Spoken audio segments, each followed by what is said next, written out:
Hola, no te quiero hacer perder mucho el tiempo, así que voy directa al grano.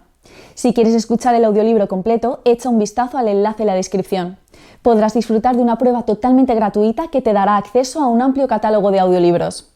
Pero espera, que hay más. Por si todavía tienes dudas, a continuación te dejo con un pequeño fragmento del audiolibro. Disfrútalo. Susurraba con el tono justo. El cálido aroma de los juncos maduros se escapaba de los jardines dispuestos entre los almacenes, las armerías y los barracones de la guarnición. Las ramas de los cedros trenzaban huecos de claroscuros, mecidos por una suave brisa que rompía el encanto de aquella serenidad al revolver, sin recato, los hedores de las cruentas batallas que se habían sucedido durante 10 largos días. El verano terminaba y el calor del día, apresado por las enormes piedras trabadas en los cimientos, se liberaba poco a poco. Ni siquiera las cigarras y los grillos, espantados por las atroces contiendas, se atrevían a romper la hipócrita calma de la tregua. Envuelto en aquel presentimiento de otoño, recogido entre los aleros de las murallas, Saigó caminaba adentrándose en el corazón del alcázar. Se movía con ligereza, con un andar suelto impropio para un hombre que arrastraba sus años y cicatrices.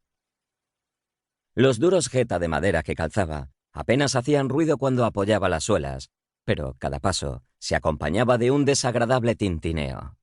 El complicado entramado de cordajes de seda que sujetaba la miríada de escamas de su armadura había recibido algún corte. Probablemente en el último ataque, al ocaso durante las escaramuzas a caballo que habían librado instantes antes del incendio de la Torre del Este.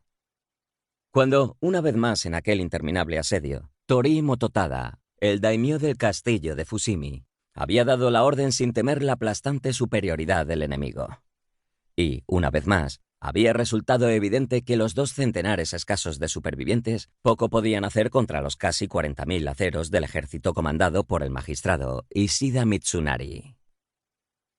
Ahora, preparándose para lo que sería el final, los 2 bandos cobraban resuello aprovechando la pausa. Y en tanto el adversario tomaba aliento, en el fortín, muchos componían un postrer poema con el que enfrentar la muerte, otros acometían unas últimas tareas que apestaban a derrota. Y el señor de la fortaleza, sin explicaciones, lo había hecho llamar con urgencia, despreciando el destino del dolor y muerte que se cernía sobre ellos.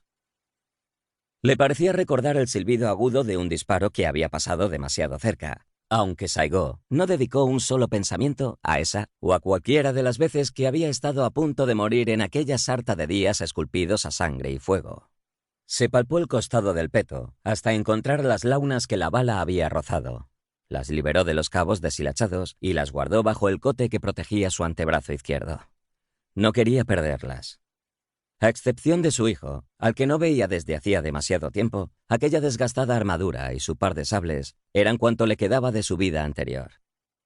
Sin detenerse, desechando la nostalgia que pretendía hacer presa en él, ató los cabos sueltos con manos ágiles y sus labios se contorsionaron en un inacabado amago de sonrisa. Ya no se oía aquel incómodo soniquete, solo el leve susurro de los zuecos en la arena del camino. Satisfecho, el samurái sacudió los hombros acomodando las guatas, abrigado con la reconfortante sensación de que cada pieza enlazada asentaba en los callos de su cuerpo. Era como toparse con un viejo amigo. Y aquella percepción le permitió arrinconar la melancolía que le había producido pensar en su pasado. Siguió su camino. En un pequeño patio, decorado por jardines de grava rastrillados y arbustos de azalea delicadamente podados, se cruzó con un grupo de shinobi. A la luz de antorchas y lampiones de papel, aquellos guerreros arreglaban sus oscuras vestimentas azules, preparándose para una incursión nocturna a las líneas enemigas. Probablemente advertidos por alguno de los capitanes de que debían cortar las líneas de correo del enemigo. Eran fabulosos espías, maestros en las refriegas cuerpo a cuerpo y artesanos consumados en las tareas de sabotaje, pero, como él mismo, aquellos hombres llevaban en sus rostros el castigo del largo asalto. Estaban marcados por el hollín y la suciedad. El cansancio contorsionaba sus expresiones. En algunos incluso destacaban aparatosos vendajes tintos de sangre. Sin detenerse, instigado por el extraño mandato de su señor feudal, Saigó tan solo les dedicó un severo gesto de reconocimiento. Y aquellos misteriosos soldados, dispuestos siempre a arriesgarse con las más temibles encomiendas al abrigo de la oscuridad,